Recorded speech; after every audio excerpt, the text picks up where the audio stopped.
Namaste, welcome back to Hinterland Kitchen. Today's episode is based on our frequently asked questions. In our previous videos, especially on the comment section, we have seen a request for vegetable korma. And today we are going to make a vegetable korma. How do we make a korma in Hinterland? Korma is actually a pan-Indian dish. Like every part of India has a korma. Every Indian state has their own style of korma. Even in Middle Eastern countries, they have kormas.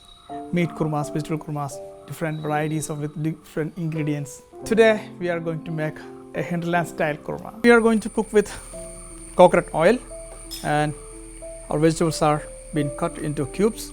We have some carrots, beans, potatoes, green peas, cashews soaked in warm water for making the curry paste, some fresh coconut milk. We have table salt, cinnamon and cardamom, fennel, and some coriander leaves. This is optional. And we have some garlic here, Julienne ginger, some chopped chilies, fine sliced onions, turmeric, coriander powder, mustard seeds, dry red chilies, some fresh curry leaves and green chili. And this is for tempering, and we have explained in previous videos what is tempering. In one of our videos we have explained it. Tempering is actually this is the process what is making a curry, or what it makes a curry more flavorful. So we will come later to that process. We will be starting with onions, ginger, chilies and the coconut oil first. Okay, let's start making the curry. Fire on. Our pan is hot now. We are going to add coconut oil.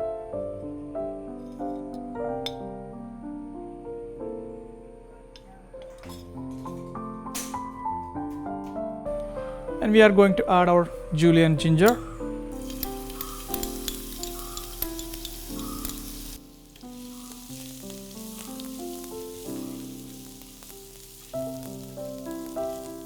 And to this I am going to add a piece of cinnamon and 2-3 cardamom. You can also add these spices to the hot oil. Our ginger is brown and we have added the spices, and now we are going to add the sliced onions. And now we are going to brown our onions. Then we add our powders like turmeric powder and coriander powder. And in this recipe we are not using chili powder. Instead we are using chilies, and we will be making a curry paste.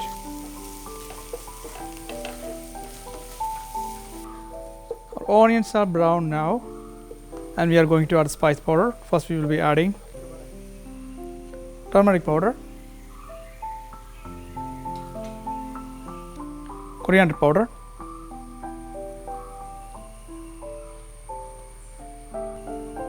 and now it's time to add our vegetables.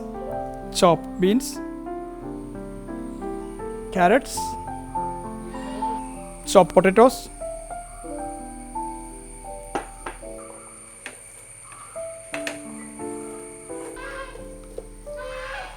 to this we are going to add some salt and water.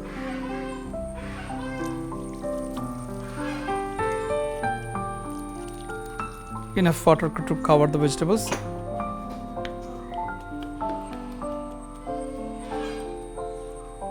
And if you have nuts intolerance, and if you're allergic to nuts, you can either use melon seeds for the paste, for the curry paste, or we have only two options for the curry paste. Either you have to use fresh coconut for the curry paste, or you can use melon seeds or cashews. Okay, let's make the curry paste. We are going to make a curry paste with the soaked cashews. We have soaked these cashews for 15 minutes in warm water.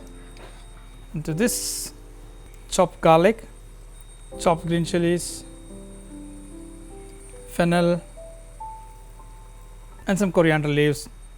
Coriander leaves actually optional in this video for this recipe, but it gives a nice flavor. It enhances the flavor of the korma. That's why we are using this. And we need to add some water for making the paste. And now we are going to grind this to fine and smooth, and we have to make a nice curry paste.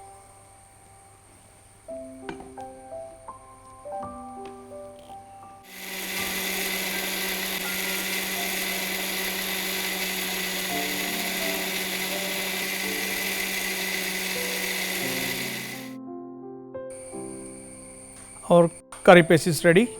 a fine paste with cashews, fennel, garlic, chilies and some fresh coriander leaves. And now we can add this to our vegetable. And let's check our vegetables. Our vegetables are soft. And now we can add our green peas.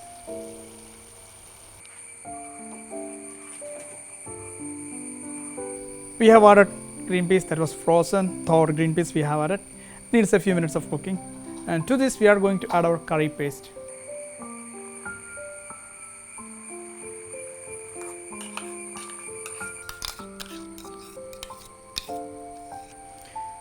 And I'm going to wash off my jar with some of the coconut milk. And I don't want to lose any of the paste. Fine. And we have added the curry paste, and this is the consistency. And to this we are going to add coconut milk. Whenever we extract fresh coconut milk, we always have two milk, the mother milk and a diluted version. So when for cooking, we always add diluted milk, and we use the fresh thick milk, that is the mother milk, for the finishing. So let's add the diluted milk.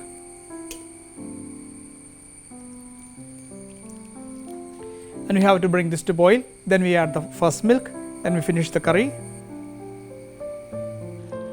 And our curry started boiling and it started to thicken. And it's time to add our first milk or the fresh milk.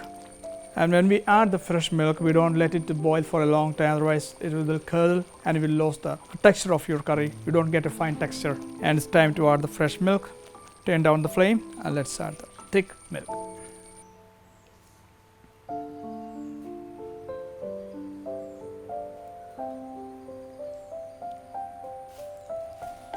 We have added the fresh thick milk. We don't need to boil this. When it starts to bubble, we have to turn off the flame. Have put the flame on high. So when it starts to bubble, I will turn off the flame. Then we can start the final process, which is called tempering. Now you can see the consistency of the curry. When we make a curry paste with cashews, consistency of the curry should be like this, a pouring consistency.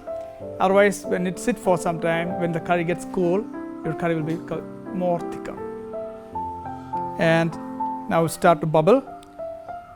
And I have turned down the flame, and I'm going to remove the curry from the fire. Then we will start tempering the curry.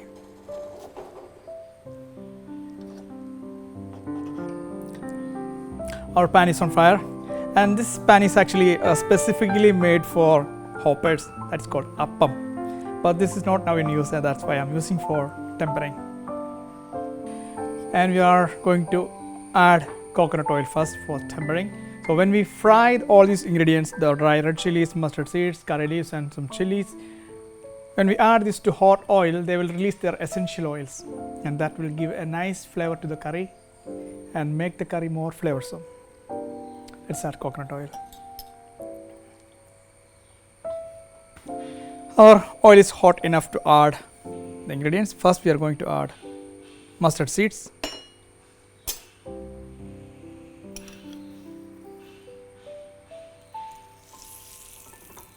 Start cracking.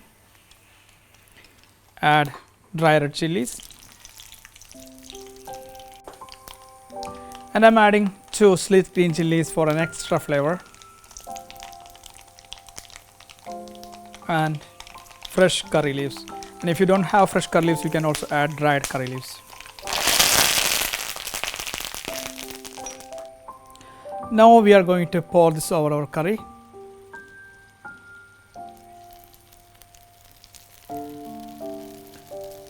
Our Hinterland style vegetable korma is ready. And give a nice stir. And our korma is ready to serve. This is how we make a vegetable korma in Hinterland. Maybe the home style recipe may vary from this, because at home we don't use much cashews. Instead we use fresh coconut because we have abundance of coconut in Kerala. And you can try this recipe with, if you have nuts intolerance, you can use melon seeds or fresh coconut or coconut cream. Try this recipe. This is an amazing curry. It goes well with any Indian breads or even rice. And thanks for watching. Have a great day.